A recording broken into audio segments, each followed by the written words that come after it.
ఉన్న బంగారాన్ని విడిపించి ఆ రోజు ఆన్లైన్ రేటుకే మేము కొంటాం. Sharma gold company. నమస్కారం, సుమన్ టీవీకి స్వాగతం. 2025 ఆంగ్ల నూతన సంవత్సరం ద్వాదశ రాశుల వారికి నవగ్రహాల సంచారం ఆధారంగా ఎటువంటి ఫలితాలు ఉంటాయి, ఎటువంటి పరిహారాలని పాటించుకోవాలి, ఈ విషయాన్ని తెలియజేసేందుకు మనతో పాటు ఉన్నారు ప్రముఖ జ్యోతిష రత్న, జ్యోతిష చక్ర వైభవ నిపుణ డాక్టర్ రాళ్లపల్లి రవికుమార్ గారు మనతో పాటు ఉన్నారు. గురువుగారిని అడిగి తెలుసుకుందాం. నమస్కారం గురుగారు. నమస్కారం గురుగారు, మొదటిగా ద్వాదశ రాశుల వారి గురించి తెలుసుకునే ముందు ఈ నవగ్రహాల్లో ముఖ్యమైనటువంటి గ్రహాలు ఏవైతే ఉన్నాయో వాటి సంచారం ఎలా ఉంది, ఎటువంటి ఫలితాలను అందిస్తుంది? సుమన్ టీవీ ప్రేక్షకులకి ఆంగ్ల నూతన సంవత్సర శుభాకాంక్షలు. శరదిందు సమాకారే పరబ్రహ్మ స్వరూపిణి వాసరాపీఠ నిలయే సరస్వతి నమోస్తుతే. ఇది మనం న్యూ ఇయర్ గురించే చెప్పుకుంటాం. న్యూ ఇయర్ అంటే మనకి జనవరి 1, 2025 నుంచి డిసెంబర్ దాకా అనుకోండి. సో ఇదేం ఉగాది ఫలితాలు కాదండి. సో ప్రేక్షకులు మీరు కూడా తెలుసుకోండి, ఎందుకంటే మనకి ఉగాది వచ్చేది ఇంకా చాలా టైం ఉంది, మనకి ఏప్రిల్ నుంచి అనుకోండి. సో ఉగాది ఫలితాలు మళ్ళీ మనం చెప్పుకుందాం. ఇందాక చాలామంది ప్రేక్షకుల కోరికపై న్యూ ఇయర్గా ఎలా ఉంటుంది ఈ ఏడాది అంతా అనేది చెప్పుకుందాం. మనకి మెయిన్ 4 గ్రహాలండి. ఒకటి గురువు, ఒకటి శని, ఒకటి రాహు, ఒకటి కేతు. మిగతా 5 కూడా గ్రహాలే. చంద్రుడు అనుకోండి ప్రతిరోజు ఒక నక్షత్రం నుంచి ఇంకో నక్షత్రం మారిపోతాడు. సో ప్రతిరోజు మనం చెప్పుకోలేం జాతకం అనేది. సో ఒక రోజు ప్రతిరోజు నడుస్తున్నందుకు ఈ చంద్రుడు మనం ప్రతిరోజు ఒక పాయింట్ ఏం చెప్పలేం, కొత్తగా పాయింట్ వెంటనే ఇప్పుడు జాబ్ వస్తుంది, వెంటనే పెళ్ళి అవుతుంది, సంతానం కలుగుతుంది, ఇవన్నీ ఒక రోజులో జరిగేవి కాదు. సో అలాగే మనం బుధుడు తీసుకున్న 20 రోజులకి ఒక రాశి నుంచి ఒక రాశి మారుతాడు. అలాగే శుక్రుడు తీసుకుంటే 20 రోజుల నుంచి ఇంకో రాశిలోకి మారుతాడు. కుజుడు తీసుకుంటే 45 రోజులు. అలాగే మనం ముఖ్యంగా శుక్రుడు తీసుకుంటే 20 రోజులు. సో రవి ఒక్కటి నెల రోజులు, కుజుడు 45 రోజులు. ఇవన్నిటితోటి మనం ప్రతి ఏడాదిలో కూడా వచ్చే మేజర్ మార్పులు చెప్పడం చాలా తక్కువ, కష్టం అనమాట. కష్టం ఇన్ ద సెన్స్ అంత అక్యురేట్గా ఏముండదు. ఈ జస్ట్ ఈ 20 రోజులు నెలలకి మార్పు మళ్ళీ వెంటనే ఇది జరుగుతుంది, ఇది ఖచ్చితంగా జరుగుతుంది చెప్పడం కన్నా మెయిన్గా మటుకు గురువు, శని, రాహు, కేతు. గురువు సంవత్సర కాలంలో ఒక రాశి నుంచి ఇంకో రాశి మారుతాడు. శని 2.5 సంవత్సరాలకి ఒక రాశి నుంచి ఇంకో రాశిలోకి మారుతారు. రాహుకేతులు ఇద్దరు కూడా ఛాయాగ్రహాలు, ఎప్పుడూ ఆపోజిటే ఉంటారు కాబట్టి వాళ్ళిద్దరు కూడా ఒక రాశి నుంచి ఇంకో రాశికి మారడానికి ఏడార్థం పడుతుంది అన్నమాట. వీటిని ఆధారం చేసుకుని చెప్పాలన్నమాట ముఖ్యంగా ఏ విషయం జరిగినా కూడా. కాబట్టి ముఖ్యంగా గురువు వచ్చేసి మనకి 15 మే 2025 నుంచి మనకి ముఖ్యంగా మిథున రాశిలోకి ప్రవేశిస్తున్నాడు. అలాగే శని 30 మార్చ్ 2025 నుంచి మీనరాశిలోకి ప్రవేశిస్తున్నాడు. ఇక రాహుకేతు ఇద్దరు కూడా సేమ్ డేట్ 18 మే 2025 నుంచి మనకి రాహు కుంభరాశిలోకి వస్తాడు. అలాగే కేతు సేమ్ 18 మే 2025 నుంచి సింహరాశిలోకి కేతు వస్తాడు. ముఖ్యంగా మొన్న కూడా చెప్పుకున్నాం మనం, అక్టోబర్ 20 తారీఖు నుంచి కుజుడు నీచలో ఉన్నాడండి. సో ఈ కుజుడు నీచత్వం 21 జనవరి 2025 వరకు ఉంది. అంటే ఈ జనవరి 2025 21 తారీఖు దాకా ఉంది. మళ్ళీ ఇంకొకసారి 3 ఏప్రిల్ 2025 నుంచి 5 జూన్ 2025 వరకు కుజుడు నీచలో ఉంటాడు. సాధారణంగా ఈ కుజుడు మెయిన్గా న్యాచురల్ కెలామిటీస్ కారకుడు, అంటే ఎర్త్క్వేక్.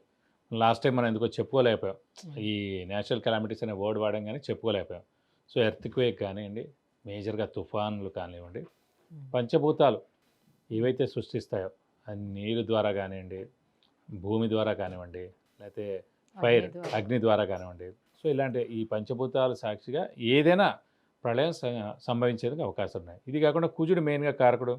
ఎలక్ట్రికల్ అనుకున్నాం, ఫైర్ ఏదైనా అంటుకోవడం కానీ, సెక్యూరిటీ కూడా కుజుడే అండి. అలాగే సెక్యూరిటీ ల్యాబ్స్ అవ్వడం కానీ, షార్ట్ సర్క్యూట్ అవ్వడం కానివ్వండి, మెయిన్గా వెహికల్ యాక్సిడెంట్స్. అలాగే ఫ్యాక్టరీలో పనిచేసే వాళ్ళు వర్కర్స్ ఉంటారు, ఇండస్ట్రీలో పనిచేసే వర్కర్స్ ఉంటారు, అక్కడ ఏమైనా పేరడం కానీ లేదంటే అంటుపోవడం కానీ. ఇదే కాకుండా ఈ ఎన్కౌంటర్స్ ఇవన్నీ కూడా జరుగుతుంటాయి. ఇలాంటి చోట్ల కూడా అనవసరంగా మన పోలీసులు కూడా కొంతమంది చనిపోవడం జరుగుతుంది. అలాగే ఆర్మీ వాళ్ళు కూడా కొంతమంది చనిపోవడం జరుగుతుంది. కాబట్టి మనకి జూన్ 5వ తారీఖు దాకా ఇలాంటివన్నీ ఉన్నాయండి. ఏప్రిల్ నుంచి జూన్, ఏప్రిల్ ముఖ్యంగా ఏంటంటే జనవరి 21వ తారీఖు దాకా ఉంది. ఆల్రెడీ మనకి 21 అక్టోబర్ నుంచి స్టార్ట్ అయింది 2024 నుంచి జనవరి 21, 2025 వరకు ఉంది. ఇది కాకుండా 3 ఏప్రిల్ 2025 నుంచి 5 జూన్ 2025 వరకు కూడా కుజుడు నీచలో ఉంటాడు. మళ్ళీ ఇది దాటిపోతే ఇంకా ఎలాంటి ఇబ్బందులు ఉండమాట. ఇవ్వండి ముఖ్యంగా మెయిన్గా రాహు, కేతు, గురు, శని మనకి ఎక్కడెక్కడ సంచరిస్తారో మెయిన్గా ఈ 2020 సంవత్సరంలో ఇలా ఉంటుంది.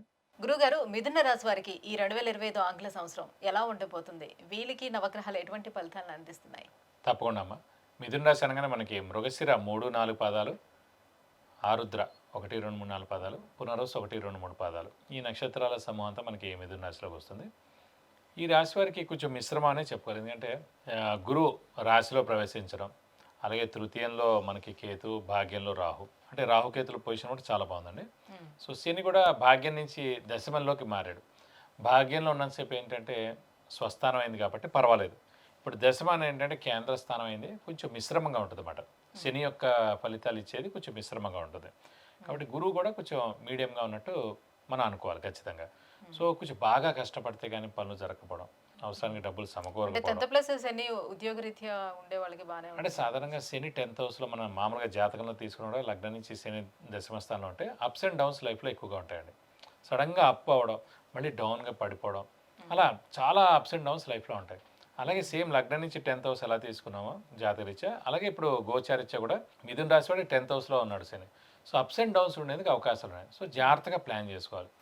వ్యాపారస్తులు ఉన్నానుకోండి, జాగ్రత్త ప్లాన్ చేసుకోవాలి. ఏం పర్వాలేదని చెప్పి చాలా లక్షల సరుకు తెచ్చేసారనుకోండి, అంతా ఉండిపోతుంది, సేల్ అవ్వదు, అంతా ఎక్స్పైరీ అయిపోతుంది, సగం రేటుకే అమ్మేయాలి, ప్లేస్ అంతా ఆక్యుపై అయిపోతుంది. అలా మాట ఏ విషయమైనా సరే, డబ్బు విషయం కానీ, ఇప్పుడు ఎవరో వడ్డీ వ్యాపారం చేస్తున్నారు, ఇప్పుడు అనుకోకుండా 1,00,000 2,00,000 ఇవ్వచ్చు, ₹1,00,00,000 ఇచ్చారు 50 లక్షలు, అది వెనక రాకపోతే వాడు పారిపోతే. సో ఏదైనా సరే ప్లాన్ అనేది కొంచెం జాగ్రత్తగా ప్లాన్ చేసి మీరు అనుకునే దాంట్లో 25% ఇంప్లిమెంట్ చేయాలి. చూస్తూ ఉండాలి, నష్టమేం లేదు. అంతేగాని 100% ఒకటేసారి ఇంప్లిమెంట్ చేశారనుకోండి, అది నష్టం చేకూరేందుకు అవకాశాలు ఎక్కువగా అన్నమాట. కాబట్టి శని అప్స్ అండ్ డౌన్స్ ఇస్తాడు కాబట్టి దశమ స్థానం ముఖ్యంగా అప్స్ అండ్ డౌన్స్ ఇస్తాడు, మిగతా ఎక్కడ కూడా అంత ఉండదు. కాబట్టి కొంచెం జాగ్రత్తగా ఉండాలి. అందులో అప్స్ అండ్ డౌన్స్ కన్నా కూడా గురుబలం తక్కువగా ఉంది. గురువు ధనకారకుడు, గురువు దైవబలానికి కారకుడు, గురువు జ్ఞానకారకుడు. అంటే ఏం జరుగుతోంది, ఏం చేయాలి, ఎలా చేస్తే బాగుంటుందని మనం ఆలోచించే లోపల మనకి దాట పెట్టేస్తాడనమాట. అది ఆలోచించకుండా చేయనిస్తాడు. ఏది మనం చేస్తామో అదే కరెక్ట్గా భావించేలా చేస్తాడనమాట. గురువు ప్రస్తుతం గురుబలం తక్కువగా ఉంది కాబట్టి. అదే గురువు చాలా బాగున్నాడు అనుకోండి, మనం వేసే ఏ ప్లాన్ అయినా సక్సెస్ అవుతుంది, మనం చేసే ఏ పని అయినా కూడా రెండోసారి మళ్ళీ చెక్ చేయక్కర్లేదు, కరెక్ట్గా జరుగుతుంది. ఎందుకంటే అది జ్ఞానానికి, ఆలోచనకి, అది కాకుండా ధనానికి కూడా కారకుడు గురువే అయ్యాడు కాబట్టి.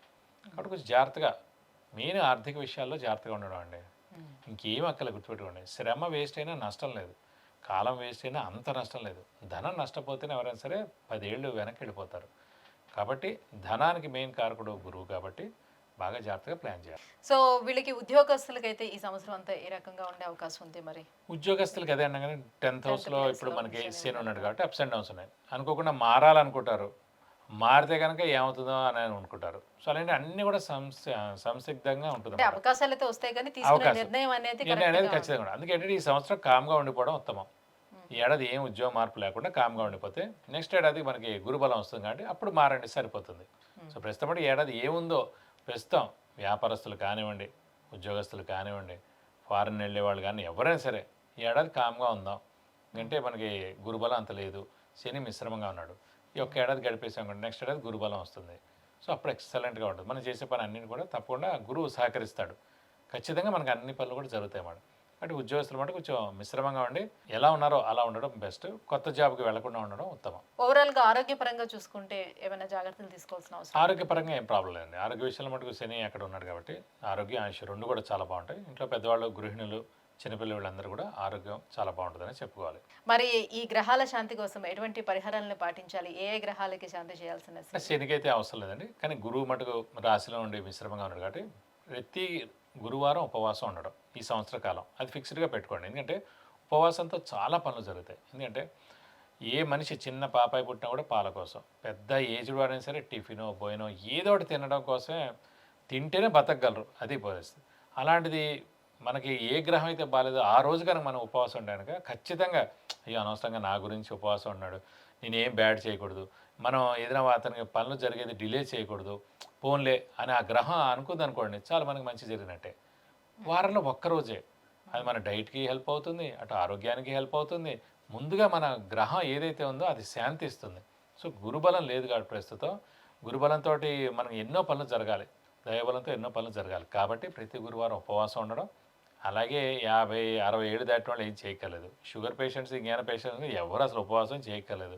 వాళ్ళు అసలు ఏం చేయక్కర్లేదు, వాళ్ళు చేసినా ఫలిస్తుందని ఆల్రెడీ అనట్లేదు బాధపడుతూ ఉన్నారు అన్నారు కాబట్టి ఆల్రెడీ అనారోగ్యం వాళ్ళు అసలు చేయక్కర్లేదు. వాళ్ళకి జస్ట్ దండం పెట్టుకుంటే చాలు. కాబట్టి మిగతా ఏజ్ అందరూ హెల్తీగా ఉన్నవాళ్ళు, బాగున్న వాళ్ళు మటు ఖచ్చితంగా రైస్ ఐటెం తినకూడదు. ఫ్రూట్స్ కానీ జ్యూస్ కానీ తాగొచ్చు, లేదు ఇంకా కొంచెం ఆకలిస్తే టిఫిన్ దాకా తినచ్చు, అంతే. రైస్ ఐటెం తినకుండా చూడండి. మీ పని అయ్యేదాకా చూడండి, మీ పని అయిన తర్వాత మానేయండి, నష్టమే ఉంది. పెద్ద ఉద్యోగం రావట్లేదు అప్పటిదాకా చేయండి, పెళ్ళి అవ్వట్లేదు చేయండి, సంతానం కనీసం ఆ పనులు జరిగేదాకైనా చేయండి. చేస్తే ఖచ్చితంగా ఇంపాక్ట్ ఉంటుంది. అలాగే దత్తాత్రేయ స్వామిని ఎక్కువగా పూజించాలి. ప్రతిరోజు దత్తాత్రేయ స్వామి అష్టోత్తరం చదువుకోవడం, అలాగే ప్రతి వారం దత్తాత్రేయ స్వామి గుడికి వెళ్ళి 40 ప్రదక్షిణాలు చేయడం, అర్చన కానీ అభిషేకం కానీ ఎప్పుడైనా చేయిస్తే మంచిది. అలాగే ఇంకా బలం తక్కువగా ఉందంటే ఖచ్చితంగా గురువుకి 16,000 సార్లు జపం చేయించి శనగపప్పు కేజీంపో ఒక ఎల్లో లుంగి 1000 రూపాయల వర్త్ గోల్డ్ ఐటమ్ దానిస్తే కనుక దోషం మొత్తం తొలగిపోతుంది. విద్య, ఉద్యోగం, వివాహం, వ్యాపారం, విదేశీయానం, ఆరోగ్యం, ఐశ్వర్యం, గృహం వీటన్నిటి గురించి తెలుసుకోవాలంటే కింద స్క్రోల్ అవుతున్నటువంటి నెంబర్లకి కాల్ చేయడం లేదంటే మెసేజ్ చేసి గురువుగారి యొక్క అపాయింట్మెంట్ పొందొచ్చు. గురుగారు 2025 ఆంగ్ల సంవత్సరం మిథున రాశి వారికి ఎలా ఉండబోతుంది, ఎటువంటి పరిహారాలను పాటించుకోవాలి, ఈ విషయాన్ని తెలియజేసినందుకు ధన్యవాదాలు. నమస్కారం.